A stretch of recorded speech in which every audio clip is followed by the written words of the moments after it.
welcoming Howard Switzer. Hi, thank you. Well, the title is, why is monetary reform important to the Greens? Well, it's the same reason it's important to all of us, right? We all want a democracy. And so that's basically what I'll be talking about. And so I'm calling it Money, Power, and Politics, a New American Revolution. A monetary system shaped the flow of human activity in every realm, right? And and that makes it the most influential human design system in existence. And it is the very foundation of democracy. As the Greeks recognized 10 centuries before Christ, that the most vital prerogative of democratic government was to issue the money. It was critical. As Aristotle a few centuries later noted that governments make the mistake giving the rich too much power and overstepping the people. So right away you see they understood the problem back then, right? And he also said money exists not by nature, by law, and that indicates there was some confusion about what money was. Right? And that confusion was gold. Because the people with gold, the rich, wanted to control the money. As Aristotle pointed out, that was a problem. And because the golden rule, right? He who has the gold rules. And so no matter what government you had, if they could control the money, they could control you, and that set us up for the ideology of scarcity right away. Nations are enslaved by debt, all nations. I can't think of a nation that isn't. Possibly Iceland. They jailed their bankers. That was a good idea. Haven't implemented their monetary reform yet, but I'm wondering what the holdup is. I got a friend over there right now. I'm hoping he's going to report to me when he gets back. But a government that does not issue its nation's money is controlled by those who do. The only significant challenge I'm aware of was the American Revolution to the international bankers and their money power. Because the colonies had issued their own money and figured out money. They figured out they could do this. In fact, the Revolutionary War was funded by the Continental, which was their money that they issued on their own and the credit of the people. And as Franklin noted, it was to get the money out of the hands of the international bankers. This was the challenge, and we got it in the Constitution. Article 1, Section 8, line 5. Okay, so it got kind of buried in there, right, in the verbiage. Our democracy was betrayed by who? The elite, the bankers. The wealthy in this nation who'd made a fortune off of the war, and they bribed Congress. Don't tell me that Congress didn't understand money. They'd already been through that whole business. They understood money. They understood paper money. They understood how it worked. It had to fund the revolution. But they gave that power to the bankers, and the only reason I can think of is they were bribed, just as they are today. And the as Alexander Hamilton says, I thought this was really oxymoronic, United States debt, foreign and domestic, was the price of liberty. What liberty do you get from debt? What's nonsense. But he was not without opposition. You know, there's a lot of people that knew and wanted to continue having a democracy, having the government issue the money. James Madison knew the history records that money changers, the bankers, have used every form of abuse, intrigue, deceit, violent means possible to maintain their control over governments by controlling money and its issuance. They knew how money worked, and they knew how the bankers worked. Andrew Jackson knew how the bankers worked and said, you know, the Constitution gave the power to Congress. It didn't tell Congress to give it away to the bankers. Unfortunately, when he paid off the debt, he didn't issue any money. What was that about? What a foolish thing to do. That issue continued up through to the Civil War. And the bankers tried to divide the United States. The abolitionists were funded by the wealthy. They were wanting to divide the nation. And they were also funding the South. They wanted to split the country in half. Lincoln wanted to defend the nation and keep it together. He went to the bankers. They said 36% interest. He said, "You're crazy." Issued the money on the people's credit again. His greatest foe, as he said, was he had the Southern Army in the front and the bankers in the rear. The bankers in the rear were his biggest foe, and of course they shot him from the rear, right? He said government money should government should issue and create and circulate all currency. Money will cease to be master and become the servant of humanity.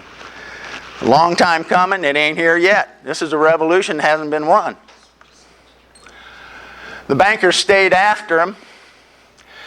Listen to James Buell, American Banker Association in 1877.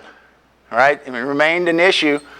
"It is advisable to do all in our power to sustain such prominent daily and weekly newspapers, especially the agricultural and religious press, as will oppose the greenback issue of paper money, and that you will withhold loans from those unwilling to oppose the government issue of money.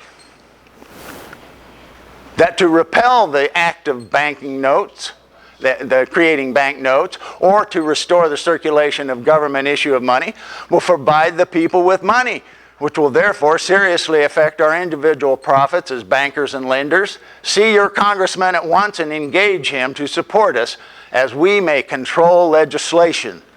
In other words, control the media, extort the people, bribe Congress, and control legislation in order to prevent public money. Coxeys Army. I remember reading about Coxeys Army when I was in grade school history. I didn't know what it was really about.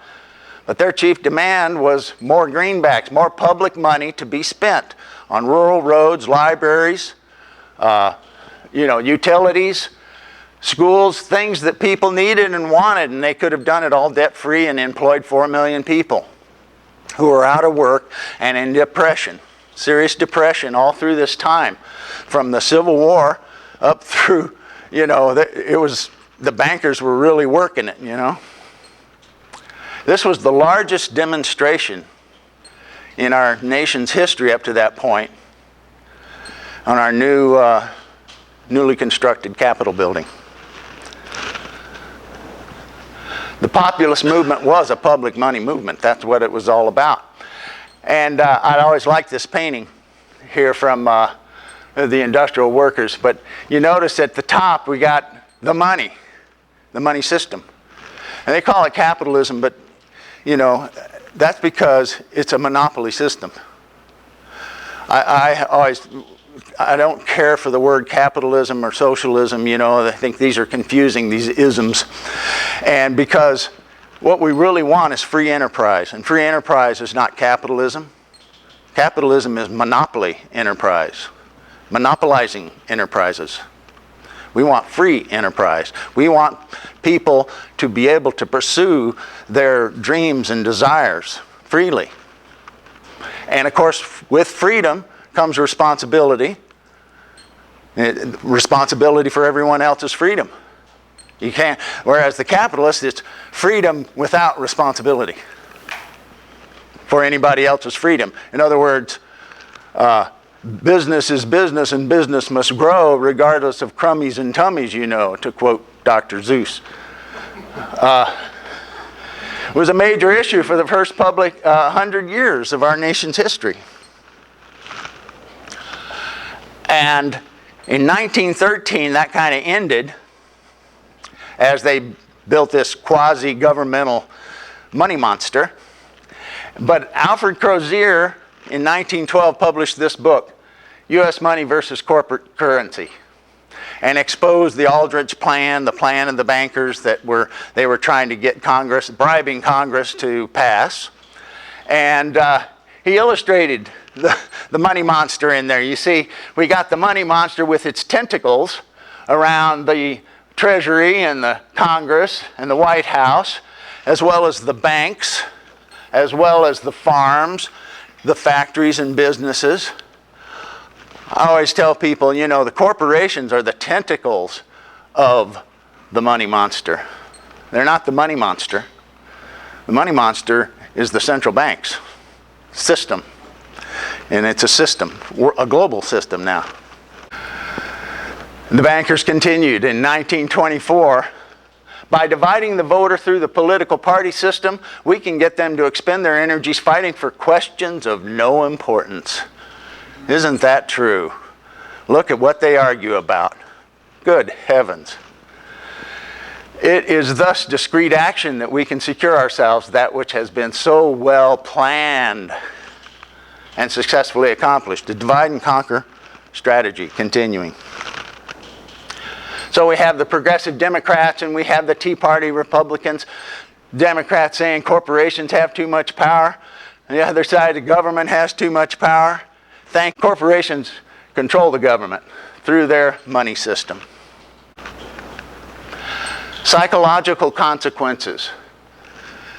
I want to say something about this. I think Bob mentioned something about this as well. That there are studies out there, there's a growing body of research, where people have discovered that the mere presence of what we use for money affects people's willingness to collaborate. It affects social intimacy in negative ways. It separates. There's a piece of your divide and conquer, right? Separating. I believe that's because it's usury. Why was usury a sin? It wasn't in the list of the 7 deadly. That's because it's a progenitor of the 7 deadly. It is the big sin. It's the one that causes all this anger, greed, sloth, pride, lust, and envy, and gluttony. It is the system. A lot of people want to say, well, we got to change our behavior in order to change the system. No. We got to change the system. That'll change our behavior. That's also what the research has shown, that when they changed the rules about the money in their research, it changed behavior. Important fact. Lord Acton was famous for saying power corrupts and absolute power corrupts absolutely. Well, yeah, that doesn't say a whole lot. I like this other quote that he said. The issue that is swept down through the centuries that'll have to be fought sooner or later is the people versus the banks. Well, we don't want to get confused when we start talking about banks. As Frederick Soddy said, avoid like a plague those who want to nationalize the banks. You're right. He was talking about nationalizing the money because that had been a distraction even back then. That people wanted to, people focus on the crimes and the criminals instead of what empowers the biggest crimes and the biggest criminals. And that's what we want to focus on, is that which empowers them. So government doesn't need to get into the banking business. Banks need to get out of the governing business, right, Stephen? Stephen has said that. Bob said that. Everybody said that. That's what we need. We don't want to get confused when we start talking about banks. As Frederick Soddy said, avoid like a plague those who want to nationalize the banks. You're right. He was talking about nationalizing the money because that had been a distraction even back then. That people wanted to, people focus on the crimes and the criminals instead of what empowers the biggest crimes and the biggest criminals. And that's what we want to focus on, is that which empowers them. So government doesn't need to get into the banking business. Banks need to get out of the governing business, right, Stephen? Stephen has said that. Bob said that. Everybody said that. That's what we need. We're witnessing the globalization of catastrophic failure. Are we not? That's what this whole business is going on. Economic and ecological collapse is what we're looking at. Jabba the Hutt said, if you control the oil, you control entire nations. If you control the food, you control the people. If you control the money, you control the entire world. He must have been drunk. On power, no doubt. Because if you control the money, you control the oil, and you control the food. And that's what they do. Because centralized energy systems created by centralized money, they want to make sure they got control of it. So they want centralized energy systems. More pollution, more cost, less security. Because a decentralized, dispersed system of energy production, that's hard to knock out. You're not going to knock that out. You can knock out this village and that village, and this town and that town, but you're not going to knock out millions of people, hospitals, factories, and everything with one fell swoop. And not only that, because I'm a green, I want to talk a little bit about our view of energy. In a dispersed system, we're talking about scaling down to smaller units. Units where we can recycle our nutrients. This is one thing that Marx was right about when he talked about the rift between, the metabolic rift between nature and the people that had been built by capital. We need to knock that down, get reconnected with nature in more ways than one, because it's making people crazy, it's making our kids crazy. If they aren't connected with nature, they're going to be crazy. We've all got to get reconnected. But in a system like that, that's down to a manageable size, we can close the loops. We can take our livestock and human wastes and our crops and our crop waste. We can produce healthy soil that grows the food. We can clean our water in that same system. Clean our water like, I went to my little town in Linden, Tennessee. I went to say, I want to see your sewage treatment here. What do you guys do? And I went and I saw these ponds they had that they pour chlorine in. They leave it sit for a while and then they dump it in the river. I said, that's not cleaning anything, that's just killing everything. Where we close the loops, we can grow hyacinths, we can grow cattails, and those things suck up the toxins, all of that stuff. Transmute it, make it harmless, and make that water pristine clear and clean, drinkable. Dump it in the river, the fish say thank you. Less pollution, more security. The oil industry subsidy is $10 million a minute. Most of that's in transportation. Most of that is in transportation of food. Because if the trucks stopped rolling, the store shelves would be empty in 3 days. Talk about lack of security. Lack of food security. In a system like that, there's no security. Because when that goes down, there's no food. Because we've allowed the local food networks that we used to have to be destroyed. And that's what this kind of system does. It destroys local economies. Because it's fun. They can grow apples in Australia, ship them to South Africa, have them washed, and then ship them to New York and sell them cheaper in New York than the growers in upstate New York can produce an apple. Because it's all subsidized. Centralized money creates centralized food systems. And these food systems destroy the soil that really grows the food. That's dead soil out there that they've got to dump chemicals on for the plants to grow. when in a natural system, plants grow very well. In a localized organic food system, we can grow 10 times the food because they're lying to you when they tell you we got to do this to feed the world. That is the biggest lie I've ever heard. It also creates centralized populations. Why do these cities grow? Because the local economies were destroyed. People couldn't make a living there anymore growing their food or creating the tools or whatever it is they're doing in all the rural areas. So they flood to the cities looking for jobs. And of course the housing prices go skyrocketing up to the sky there. And so it's surrounded by shanty towns because they can't afford it. Centralized money is a debt and a national security issue. So we should be able to sell public money as a national security issue, right? I want to be able to tell people, go home, the nightmare's over. The nightmare is over. Go home and government will fund the building of the 21st century energy and food infrastructure in your community. Because we've got to stop all this commuting to jobs. Burning all this oil for what?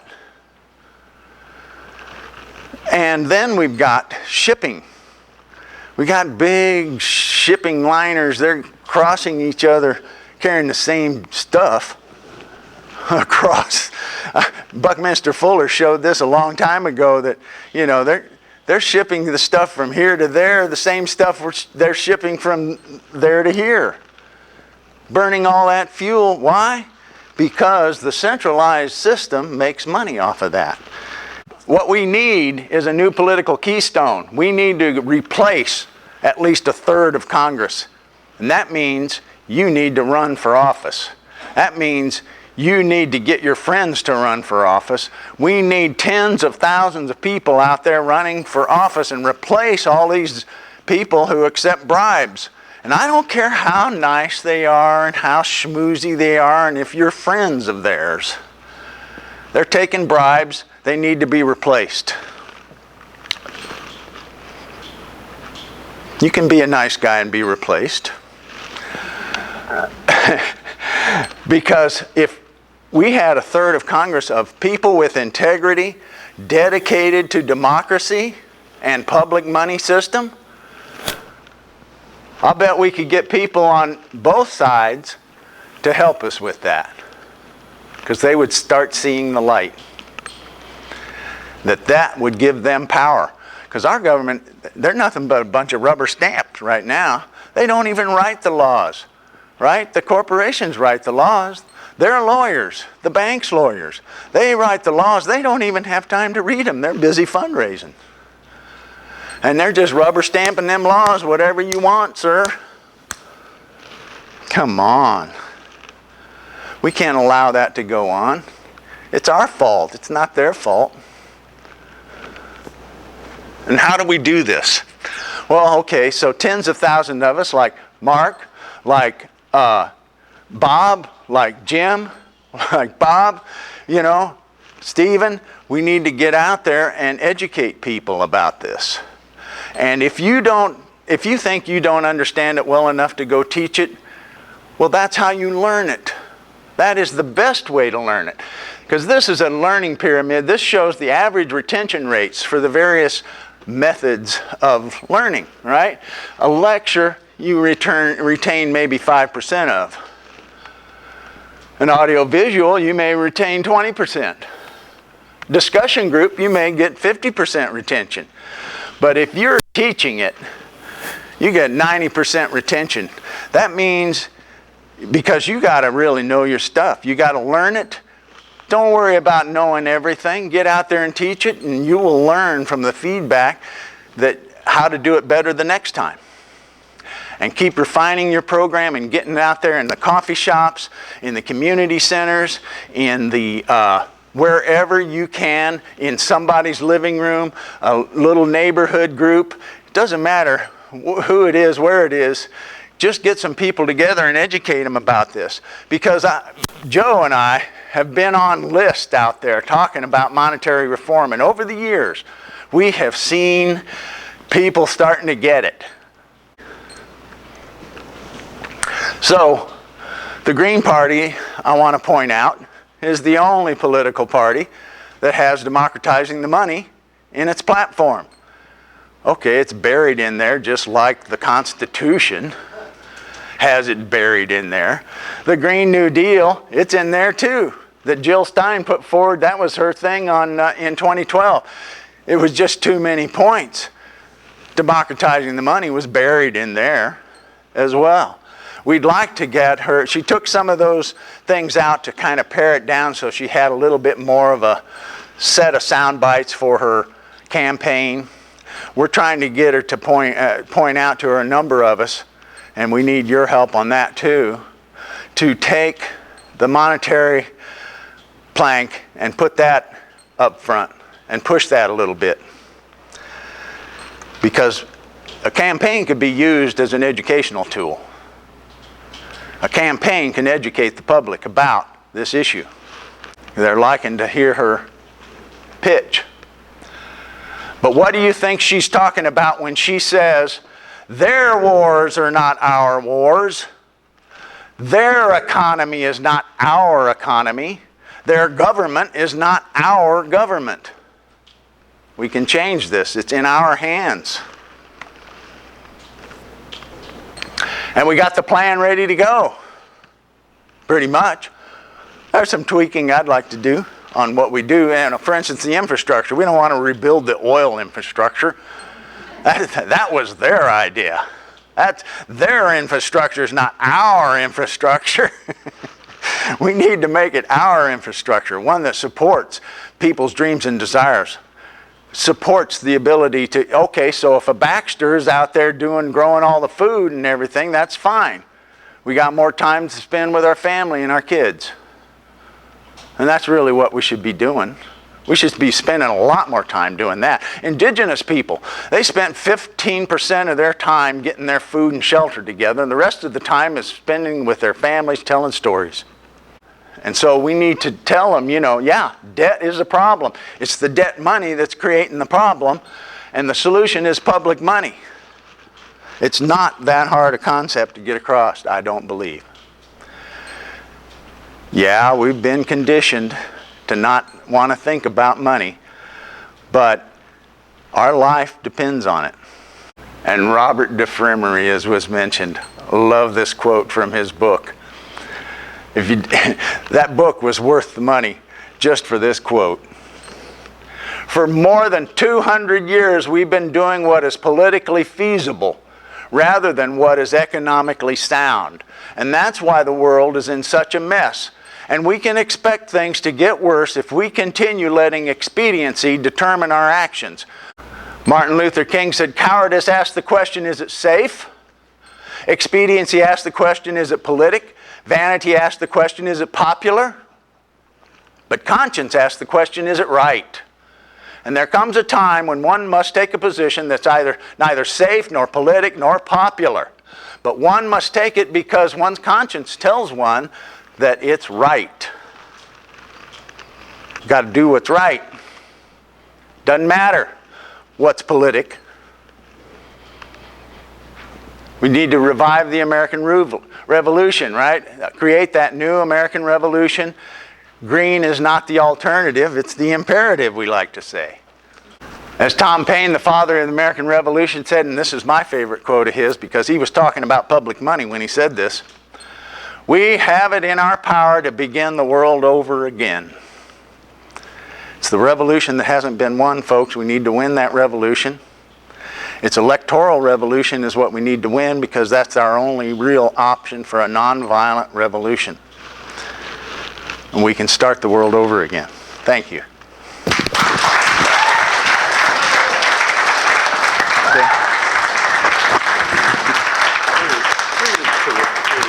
I'm so glad you did this. That's wonderful. My pleasure.